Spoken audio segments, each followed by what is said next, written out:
Bonjour à tous.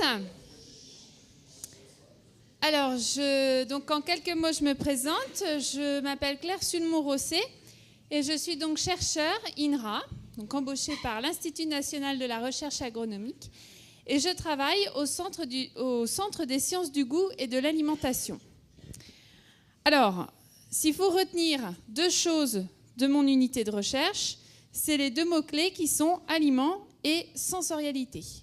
Donc nous, on ne s'intéresse pas au temps qu'il va faire demain, mais parfois ça a une influence quand même, mais à ce qu'on mange, qu'est-ce qu'on met dans nos assiettes, pourquoi on mange certains aliments et pas d'autres, et quelle influence ça peut avoir sur notre santé par la suite.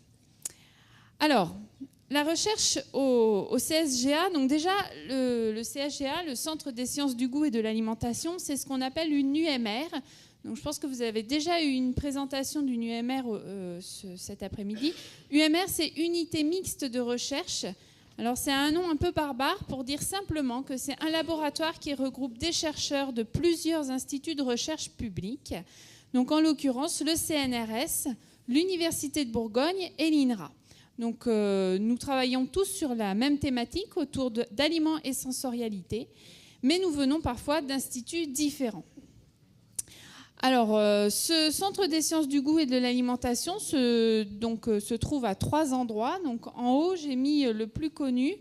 C'est le bâtiment rond qui se trouve juste à côté du centre Leclerc. Si vous prenez le tram vers Dijon, juste après la rue Sully, donc c'est vraiment celui qui est sur la gauche, à côté de l'arrêt CHU du Bocage, donc vous ne pouvez pas le manquer, c'est un grand bâtiment rond, donc c'est le bâtiment principal, mais on a aussi des locaux sur le campus universitaire, donc juste en face, et à l'INRA, juste de l'autre côté de la rue également, donc on est assez proches. Alors, les recherches qui sont menées au sein du Centre des sciences du goût et de l'alimentation peuvent se décliner, on va dire, en 6 grands thèmes. 3 thèmes qui vont plus avoir trait à, finalement, quand je mange un aliment, qu'est-ce qui se passe? Comment je perçois son goût? Comment je reconnais que je suis en train de boire du jus d'orange ou de manger un yaourt à la fraise? Donc ça, c'est 3 grandes thématiques de recherche que je vais vous présenter dans un instant. Et de l'autre côté, c'est tout ce qui est comportement alimentaire. Pourquoi je vais choisir certains aliments et pas d'autres? Et pourquoi je vais manger à certains moments de la journée et à d'autres moments, je ne vais pas manger? Alors, les 3 premiers volets, donc, qui sont plus comment je perçois un aliment. Donc, alors vous avez une photo, c'est du melon, pour ceux qui n'ont pas reconnu, mais qui était présenté de façon très jolie. Quand je mets du melon en bouche, qu'est-ce qui se passe? Donc, à un premier niveau, au niveau de la bouche, eh bien, je vais le mâcher, je vais saliver et je vais avaler. Ces 3 mécanismes de base vont avoir une influence sur notre façon de percevoir le goût et la texture des aliments. Et donc là, on a toute une équipe de chercheurs qui vont s'intéresser à l'impact de ces 3 grands mécanismes, mastication, salivation, déglutition, sur la perception du goût d'un aliment. Donc, je vous montrerai des exemples pour chacune de ces thématiques après avoir présenté les thématiques de recherche dans leur ensemble. Alors ça se passe dans la bouche. On remonte d'un cran, on va un petit peu plus en profondeur. La saveur, le goût sucré ou l'arôme de fraise, l'arôme de vanille, sont portés par des molécules qui sont présentes dans les aliments. Comment ces molécules, donc des signaux chimiques, vont être détectés par notre corps, par l'organisme humain, donc par notre sens de l'olfaction et notre sens de la gustation, pour être transformés en messages nerveux compréhensibles par notre cerveau. Donc là, au niveau de nos sens, donc du sens de l'olfaction et du sens de la gustation, on a ce qu'on appelle des récepteurs qui vont détecter ces molécules sucrées, salées, amères, ou ces molécules d'arômes, et qui vont transformer ce message chimique en message nerveux qui va être envoyé au cerveau. Et donc on a des chercheurs qui s'intéressent à cette transformation d'un message chimique en message nerveux. Enfin, on continue de remonter donc dans la tête, on est de la bouche, maintenant on est passé au niveau des récepteurs et on arrive dans le cerveau. On a un message nerveux qui arrive au cerveau, donc c'est similaire à un message électrique. Comment le cerveau va donner du sens à ce message? comment le cerveau va traiter les informations qu'il reçoit de notre nez, de notre langue, pour dire « Tiens, là, je suis en train de manger un yaourt à la fraise » ou « Tiens, là, je suis en train de boire du jus d'orange ». Donc ça, c'est au niveau du cerveau que ça se passe, juste derrière votre boîte crânienne, là, au niveau du cortex frontal. Eh bien, le cerveau va, ce qu'on dit, intégrer ces informations, donner du sens à ces informations, en les exploitant et en les comparant aussi à des informations qu'on a déjà mémorisées. Donc ça, c'est tout le volet perception sensorielle. Alors le volet comportement se décline lui aussi en 3 grands thèmes.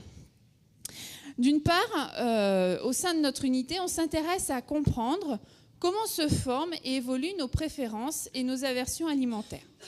Vous savez sûrement, la majorité d'entre vous aiment le chocolat, mais quand même, je suis sûre que parmi vous, il y en a qui n'aiment pas. Et inversement, la majorité n'aime pas trop les épinards, mais quand même, il y en a qui apprécient malgré tout ce légume. En fait, ça, c'est des extrêmes, mais à un niveau plus fin, il existe énormément de variabilité d'une personne à l'autre. Vous savez très bien que vous n'avez pas forcément les mêmes goûts alimentaires que ceux de votre voisin. Nous sommes tous uniques de ce point de vue-là.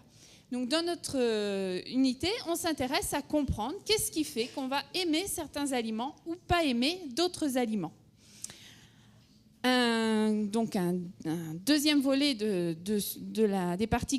recherches sur le comportement, c'est les mécanismes de contrôle de notre prise alimentaire. Vous venez d'avoir un goûter, si j'ai bien suivi votre emploi du temps. Normalement, vous avez mangé.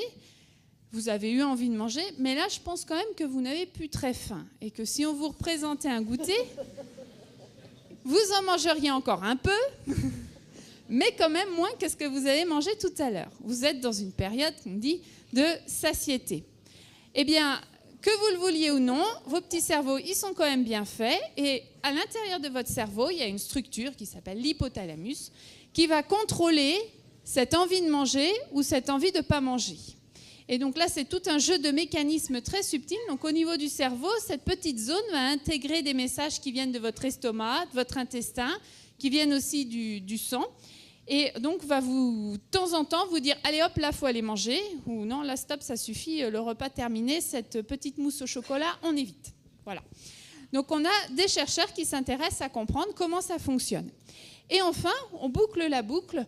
On a des chercheurs qui s'intéressent à regarder l'impact de notre alimentation sur notre santé. Donc évidemment, vous connaissez tous le fameux message « Mangez 5 fruits et légumes pour être en bonne santé ». J'ose espérer que c'est rentré dans vos petits cerveaux. Mais justement, on essaye d'aller un peu au-delà et de comprendre comment notre alimentation peut influencer notre santé au-delà de ces messages du PNNS, sachant qu'il y a des personnes dans mon unité qui sont des experts auprès de l'État français sur ces questions-là. Alors, quelles recherches on fait ? Donc, on travaille, donc là j'ai essayé de vous brosser le tableau des différentes thématiques de recherche abordées chez nous. Donc, on travaille sur différents modèles, entre guillemets, donc des modèles animaux, puisqu'évidemment, quand on va regarder ce qui se passe au niveau du cerveau, on n'a pas le droit de prendre un sujet humain et de le disséquer.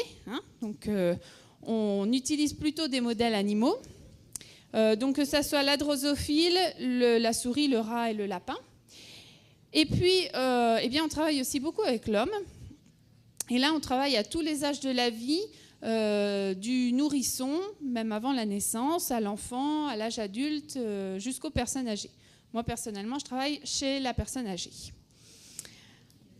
Alors, juste pour prévenir certaines questions, il faut savoir qu'on ne fait pas n'importe quoi, que ce soit avec des modèles animaux ou des sujets humains. Nous respectons des règles d'éthique très précises. On ne peut pas faire d'expérimentation animale ou humaine sans déposer nos protocoles auprès de comités d'éthique. Donc il y a toujours une réflexion. Est-ce que la recherche qu'on va faire est pertinente et permet effectivement d'avancer sur une question sociétale ? Alors, quelques exemples. Donc je reprends mes six grandes thématiques de recherche et je vais essayer de vous donner quelques exemples. Donc autour de la mastication, de la salivation et de la déglutition, donc qu'est-ce qui se passe en bouche ? Eh bien, un résultat, par exemple, c'est qu'on a observé qu'un aliment était perçu plus salé lorsque le sel était concentré à un endroit plutôt que réparti de façon homogène. Alors, je vais expliquer. Ce travail, il a été fait sur des quiches. Et alors, chez nous, on travaille, vous allez voir passer tout un tas d'aliments. Et vous savez que parmi les recommandations des grandes instances de santé, on a celle de réduire la consommation de sel, et notamment dans les plats préparés qui sont des grands pourvoyeurs de sel. Et là, l'idée, c'était de se dire comment on peut réduire la quantité de sel qu'on met dans la quiche tout en faisant en sorte que cette quiche reste appréciée des consommateurs, c'est-à-dire de vous. Eh bien, on s'est rendu compte que si on concentrait, donc on a fait cette équipe a fait des feuilletages de pâte de quiche, et ils ont montré que si on concentrait le sel dans une seule petite couche d'1 millimètre du fond de la pâte, eh bien, on avait une impression plus salée que si on répartissait ce sel dans toute la pâte de la quiche. Donc ça, c'est un exemple de recherche qui peut ensuite être utilisé par les industriels pour réduire la quantité de sel dans leurs produits, tout en maintenant des produits qui sont bons pour le consommateur. Alors, au niveau donc, des systèmes de nos récepteurs sensoriels, on a montré que lorsqu'il y a une odeur persistante dans une pièce, eh bien, au fur et à mesure, le nombre de neurones, donc le nombre de récepteurs, va diminuer au niveau de notre nez. Alors ça, vous en avez tous fait l'expérience. Je pense que quand vous rentrez dans une pièce et que ça sent une odeur de frites, par exemple, au début, vous rentrez, vous dites ça sent vraiment très fort la frite, puis au fur et à mesure, vous vous habituez. Eh bien, nos chercheurs, dans mon laboratoire de recherche, ont essayé de comprendre quel était le mécanisme physiologique à l'origine de cette adaptation. Et ça, c'est très important parce que ça veut dire que notre corps humain, il est fait pour détecter des changements et pas des choses qui durent. Donc ça, en termes de survie, c'est important. On est équipé pour détecter des changements, pas des choses qui durent. De même dans l'alimentation. Alors, au niveau du cerveau, comment notre cerveau intègre les différentes informations. Un exemple de résultat, donc c'est une étude qu'on avait fait dans 3 pays. En France, au Vietnam et aux États-Unis, et on avait proposé au sujet une 50aine d'odeurs, et la tâche était très simple, il devait catégoriser les deux odeurs. Donc il les sentait, puis il faisait des groupes d'odeurs qui se ressemblaient. Voilà, donc tous les sujets ont fait ça, et puis tous les participants ont fait ça, et après quand on regarde les résultats, on s'aperçoit qu'en fait, toutes les cultures trient les odeurs dans grosso modo 4 grandes catégories. Les odeurs désagréables, les odeurs plutôt, on va dire, agréables à fonction alimentaire, donc les odeurs sucrées, les odeurs de gâteau, etc.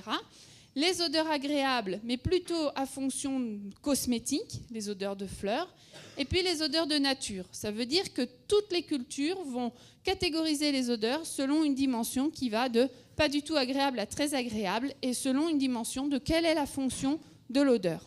Et par contre, on a observé que dans les catégories, on pouvait avoir des différences selon les cultures, certaines odeurs étant pas classées dans la même catégorie selon la culture. Par exemple, il y a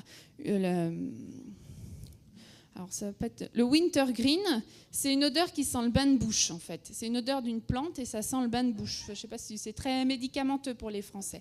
Donc les Français, ils classent ça plutôt dans désagréable. Les Vietnamiens, ça évoque des médicaments traditionnels chinois, donc ils classent ça plutôt dans médicaments. Et les Américains, ils consomment ça en bonbons, donc ils classent ça dans les produits sucrés. Ce qui est absolument inconcevable pour un Français qui sent pour la première fois cette odeur de vraiment très pharmacie de bain de bouche. Vous sentirez un bain de bouche à l'occasion, vous verrez. Alors, si on va maintenant vers le volet comportemental, un exemple donc de résultat. Alors là, je reviens d'un colloque où on en a parlé pendant 2 jours sur comment se forment et évoluent nos préférences alimentaires chez les bébés.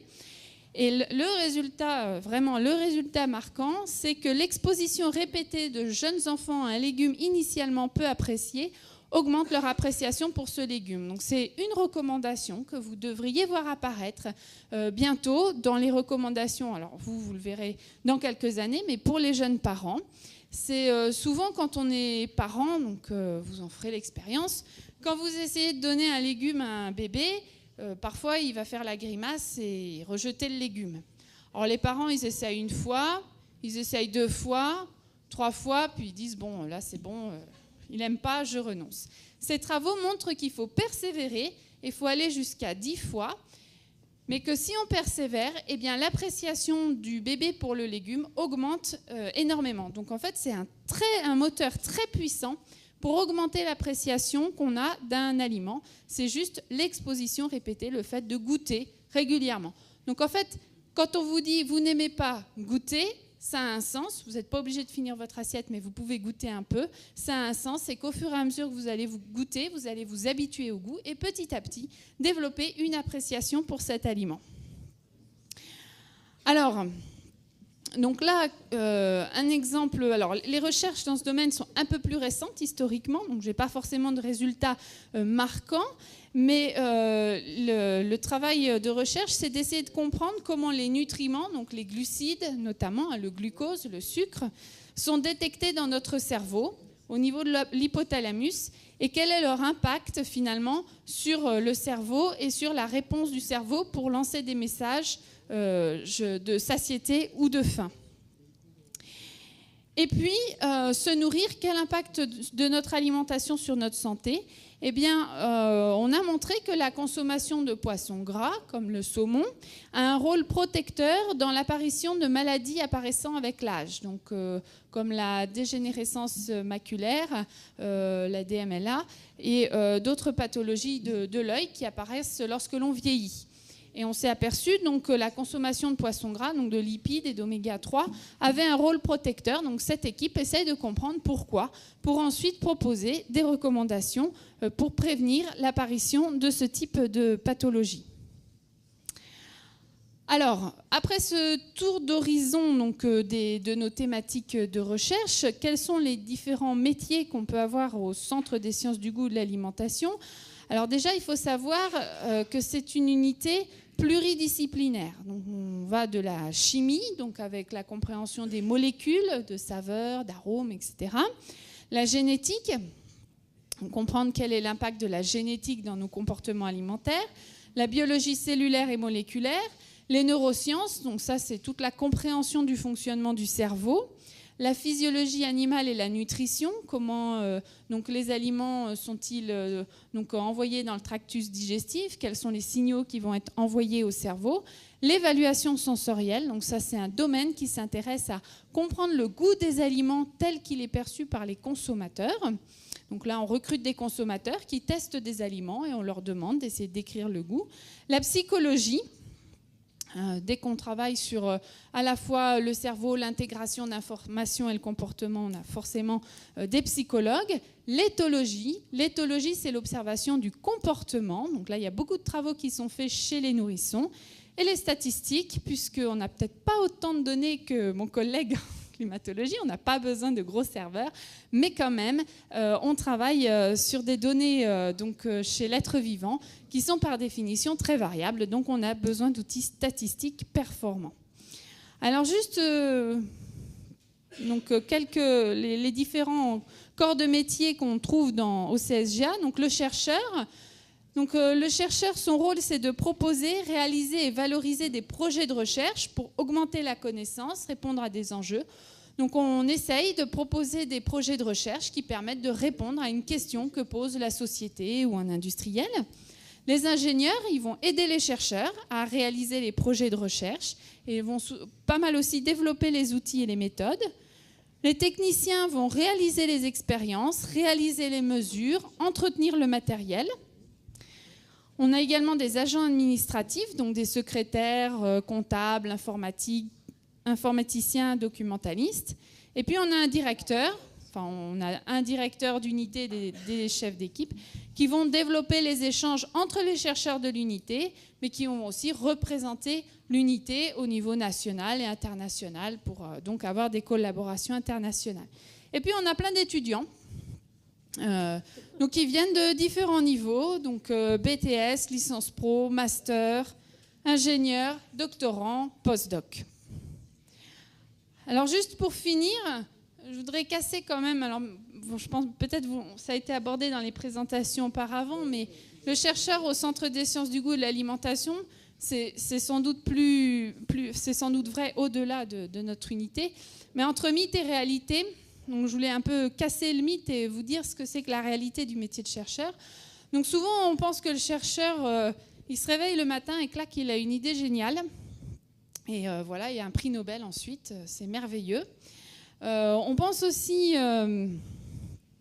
souvent que le chercheur, il est dans un laboratoire entouré d'éprouvettes. Enfin bon, ça c'est, moi je les ai tout le temps, hein, ces clichés. Hein, donc, et puis surtout, qu'il est dans un laboratoire, voilà, entouré d'instruments un peu bizarres, etc.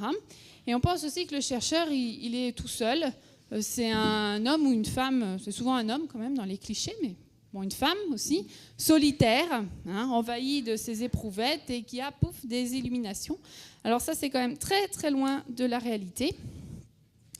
Le chercheur, avant d'avoir une idée géniale, il lit beaucoup, il s'informe beaucoup, il assiste à des conférences pour essayer justement d'avoir une idée un petit peu originale par rapport à ce qui est déjà fait. Donc c'est quand même rare où on se réveille et on dit tiens, j'ai une idée géniale. Souvent quand même pour avoir des idées innovantes, moi je considère qu'il faut avoir 10 ans de métier. Hein. Au bout de 10 ans, on peut commencer à avoir des idées qui sortent vraiment de l'ordinaire mais qui ne sont pas non plus lumineuses. Hein. On est quand même loin de Newton et de sa pomme et qu'il y a eu un éclair de génie. Alors là, je vais casser un autre mythe. Je ne suis pas très souvent parmi les éprouvettes et les instruments bizarres. En fait, je suis énormément à mon ordinateur. C'est mon instrument de travail principal parce que finalement, le métier de chercheur, c'est quand même beaucoup rédiger des projets, analyser des données, faire des mails pour donc mettre en place des collaborations. Bon, ça ne veut pas dire que je ne vais pas du tout à la paillasse, comme on dit. Hein. J'ai encore du temps que je passe en laboratoire, mais ce n'est pas la majorité de mon temps. Et puis surtout, ça c'est, je pense, une richesse du métier. Ce n'est pas du tout un métier où on travaille tout seul, c'est vraiment un métier où on travaille en équipe. Récemment, je discutais avec d'autres chercheurs qui me disaient « mais qu'est-ce qui est bien dans notre métier ?» Alors vraiment, c'est ce travail en équipe, cette possibilité de rencontrer plein de monde, d'échanger. Personnellement, j'ai des tas de collaborations à la fois à l'intérieur de Dijon, mais aussi en France, en Europe et même dans le monde. Et ça, c'est vraiment une très, très grande richesse. Je pense que c'est vraiment un métier où on apprend à travailler avec plein de gens différents. Et là, je ne l'ai pas dit, mais c'est peut-être plus personnel. Le métier de chercheur, moi, ce qui me motive le plus, c'est qu'il n'y a aucune routine. Il n'y a jamais 2 jours qui se ressemblent, ni 2 mois qui se ressemblent, ni 2 années. On est vraiment continuellement dans un processus de création, d'innovation, de renouvellement, ce qui fait qu'on est vraiment dans une perspective où tous les jours, on peut avoir quelque chose de nouveau dans notre travail. Il n'y a pas du tout de routine. C'est vraiment un métier où tous les jours sont différents. Voilà, et j'ai fini.